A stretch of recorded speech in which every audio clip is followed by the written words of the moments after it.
All right, everybody, if you could come on in and we will start with our panel. We're going to try to keep everything on time today. So we're going to get going here shortly. And welcome back. I hope you all had an amazing morning program. I heard it was great. And we will be continuing our fantastic panels for the rest of the day. All right, our next session is a fireside chat where we'll discuss the importance of driving gender equitable solutions globally. And joining us will be Dr.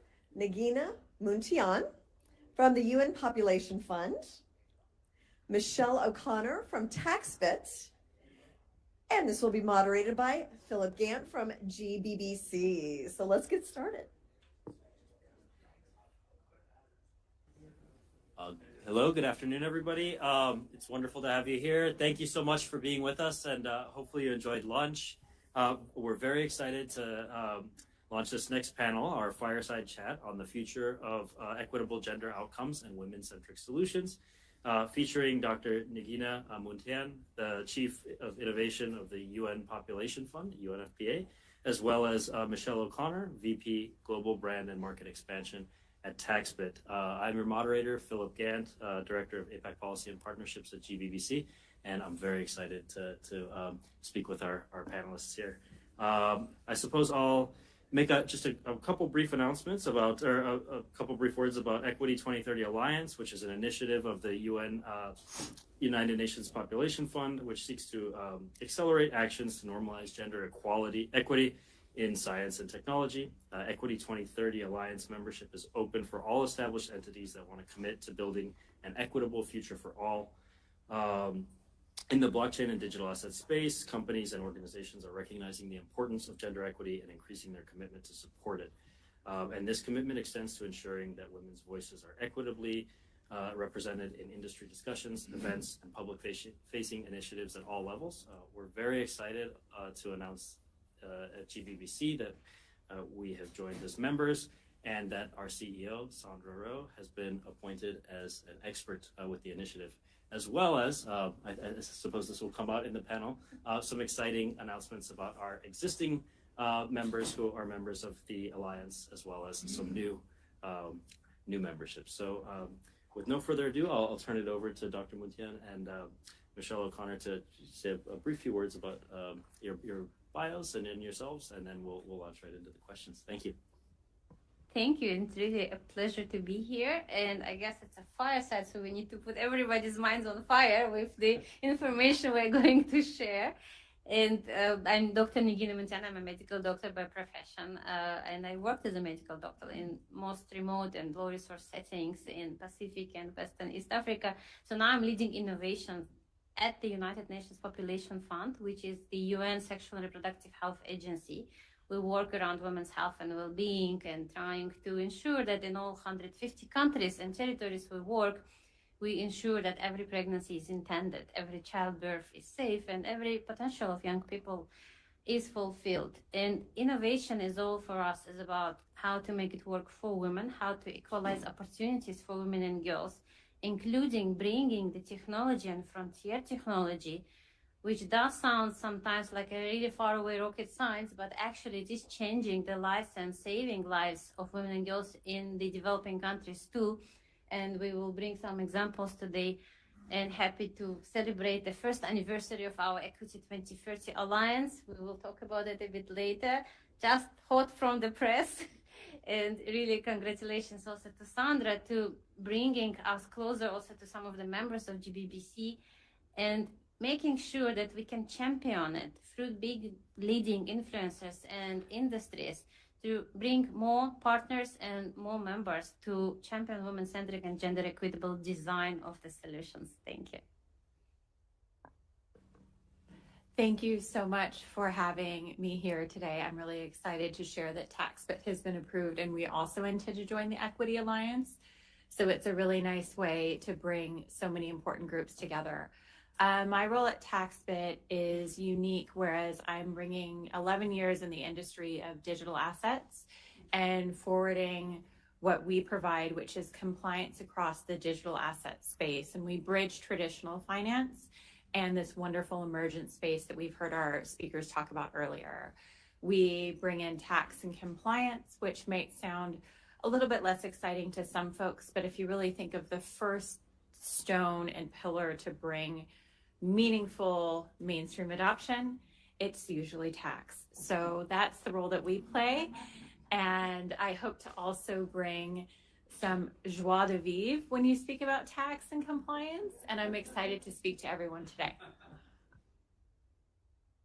Thank you so much. So maybe for Dr. Muntean, just really quickly, could you give us a few more words on the Equity 2030 Alliance and how it's intended to promote gender equality? Thank you. It all started with the Global Digital Compact, which just been adopted by 198 member states. And in that current form, what it is now, it does reflect on inclusivity, on gender empowerment of women, on really bringing the tech and connectivity to all who need it in the most right-based and inclusive way. But more than a year ago, when it was just being in the draft, they were asking for ideas, what each agency and member states and private sectors can contribute with what is missing. And we started to explore, okay, what is missing? And we found that women are missing. Women are missing, women are invisible in the design of the solutions, while we did make quite a huge progress in terms of female leadership and the gender parity at work. And like today's panel, probably if it's 3 men sitting here, somebody would ask questions, something is not right.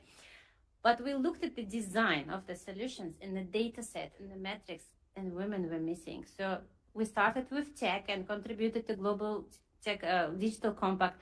But then we realized that it goes way beyond. It is in science, it is in clinical trials, which is also technology in many ways. And only women are represented only in 22% of clinical trials, basically in the early stage.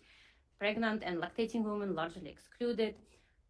We talk about tech where 85% of AI solutions are gender biased, and that's why errors in what the solution produce across all industries. We talk about financing mechanisms where, speaking again about AI has like so-called mum's penalty in HR when it screens the applications, and if there is a maternity leave and few months missing, that person goes down to the list because AI doesn't understand it's a maternity leave. It's important. It's not just missing the work, and the woman would be qualified or disqualified as having a gap in her employment history. So it's really across the sectors, and we decided, okay, we as a UN, we do not really produce solutions, not in tech, not in like life sciences, but we have a convening power, and we can bring members and experts and champions together to change it. And we started it really with no one being there yet, and we were actually quite cautious. Will we have any members? Happy to say now, 1 year after, we are close to 100 with our members and champions and experts. And yes, GBBC in the face also of Sandra joined. And it's important because for some, it's why we should do it. Is it also why we should invest? Because it is a conscious investment.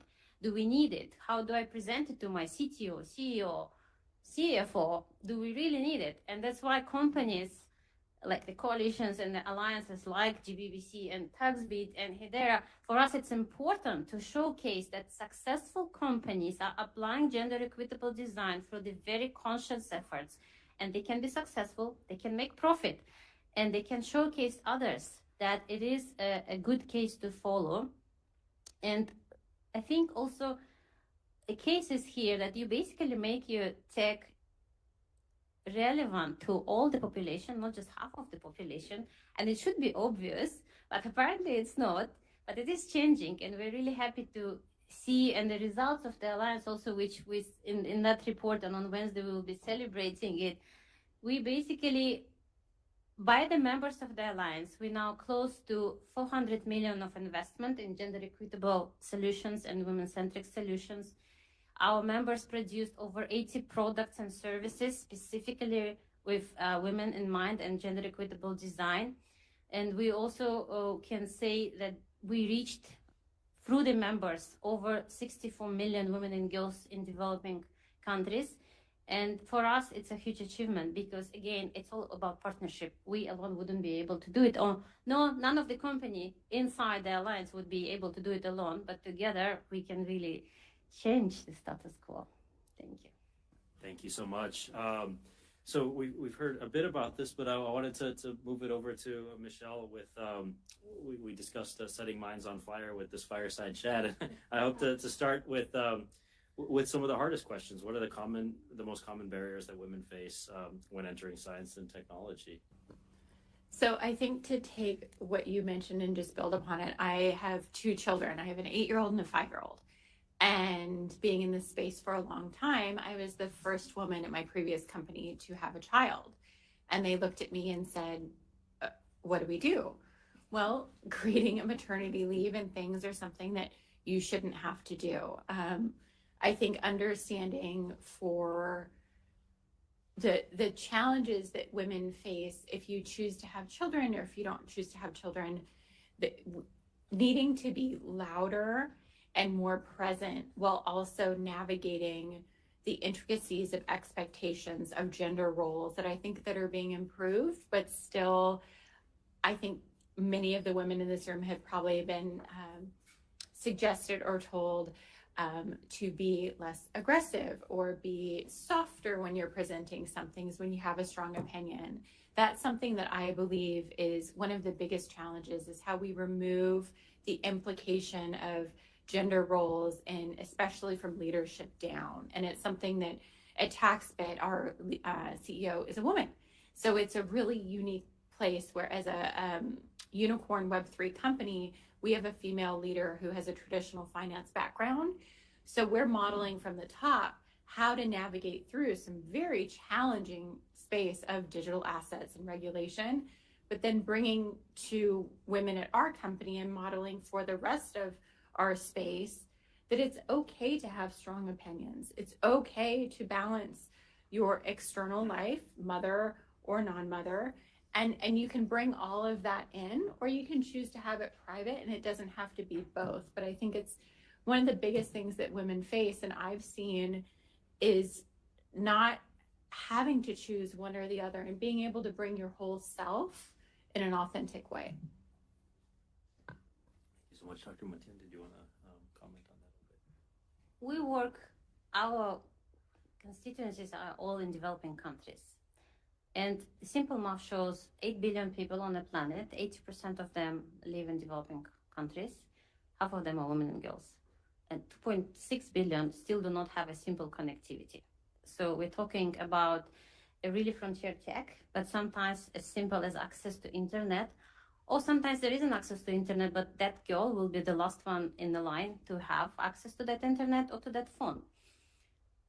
Still, it doesn't mean that it should be a barrier, but rather we can see how we can leverage and make it as an opportunity to really reach those in need. But it has to be done, again, in an inclusive way. And not only when we talk about, we're challenging actually the whole conception of human-centric design. Because apparently, and unfortunately, human-centric almost always means at the beginning male-centric, gender-blind, doesn't work for women. So how can we make sure that the human-centric includes all humans, all women and girls in their diversity, and all men and boys in their diversity? But it has to be conscious efforts. And it's not only that, but also geographical inclusivity. A lot of the tech is originated from Global West and is based on the needs and perceptions of the Western population. And nothing wrong about it, but when we bring it to the communities we serve, oftentimes it doesn't work. So that's why we learn, and we also make sure that we train those algorithms with those people who are in those communities. And we talk about, for example, the the blockchain tech we use in Ukraine as a cash assistance to the survivors of the gender-based violence. And our partners from the UN computing centers are here, and we're learning. Because first, when we introduced it to women there, digital wallets and blockchain check, and we were so excited because it's safe, secure. Within the minutes, you have the digital coins basically on your phone, on your wallet, and you can decide what you do with that. But initially, we only had about probably 5 opting for that. Women were not educated about it. It was scary for them. They would rather have a cash in the envelope, and actually the perpetrator can take it away. So once we started, okay, let's start with education, socialize it, make it less scary, make the technology really accessible and understandable. And we like to bring the example, for example, when you vaccinate as a doctor a child, you don't explain a person all the molecular immunology of that. You say how it works, what are the risks and what are the benefits. And we basically do the same about technology, make it less scary, including about AI. And talking about inclusivity, in Bangladesh, we introduced the blockchain technology so girls can access the menstrual sanitary products. And again, they didn't need cash because they were not really even sure as adolescents how to use it. And they didn't have bank accounts also to even put that cash if they needed to convert it to fiat. But when we gave them access to the menstrual products, that was working for them. That's what they needed, but it was designed together with them and based on their needs, and also the infrastructure available, resources available, education available. So basically, again, coming back to make it relevant, but you can only make it relevant when you include the people who are the users of that. Thank you so much. And on that note, Michelle, did you want to speak a bit about how blockchain and crypto communities can help create a more inclusive space? Sure. So I think a few cases that I've seen that have been really inspiring is it's hard when you're in a space every day, and we're in the US and we're so fortunate in our financial services ecosystem and what we have access to. But if you step outside our bubble for a minute, the foundation of what this technology can provide is will hit you in your core when you get it.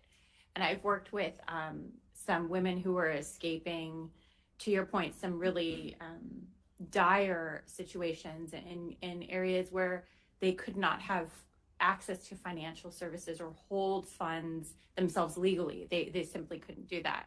So working with projects and seeing the projects that can bring forward the foundational elements of what it is and empowering women to take them from the place where they want cash in hand because that's what feels safe, but it's non-global. It's something where they can't take it with them if they have to leave for situations.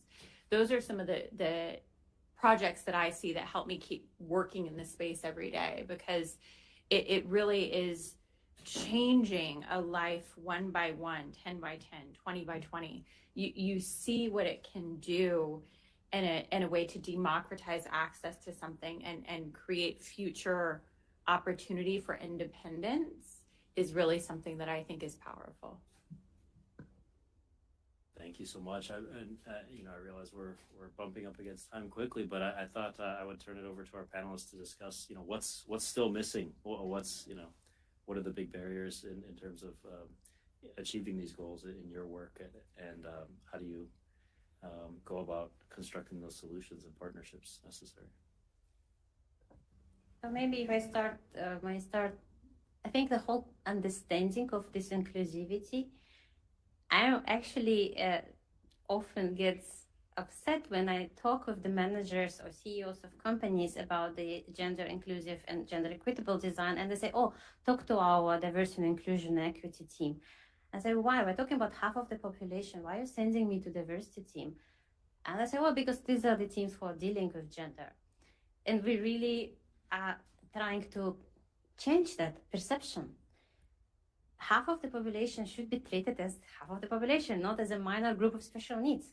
And I think talking also with Sandra when we were discussing what the action points can be featured, we were talking about doing the diverse panels, socializing the concept, because we also know that diversity and gender diversity makes companies, there is a study, over 25% more profitable, above average profitable than when the teams are not diverse. So I think we are looking at the time and really trying to also make the point that yes, there are barriers, but there are also solutions, and with togetherness and actions, we can really change it. I'll just add something quickly because we have a few minutes left. One of the things that I always say, and I learned it from a former mentor of mine, and I think sometimes it serves me well and sometimes less so, but sit in the discomfort. if you're in a room where there are conversations, or if you see a post online, or if you see peers in a space or whatever it is, and if the topic, conversation, opinion, or idea is contrarian to what you believe, or you think it's a bunch of nonsense, lean into the discomfort and have an open conversation. That doesn't mean you need to get into some of the more tense dialogue, but it's not always easy to call out the discomfort. Sometimes it's easier to say, oh, well, maybe we should just go to the diversity, equity, inclusion team. Or you can say, hey, no, we need to have this conversation here. And I think it's something I oftentimes will see people invite because they're checking the box of inclusion.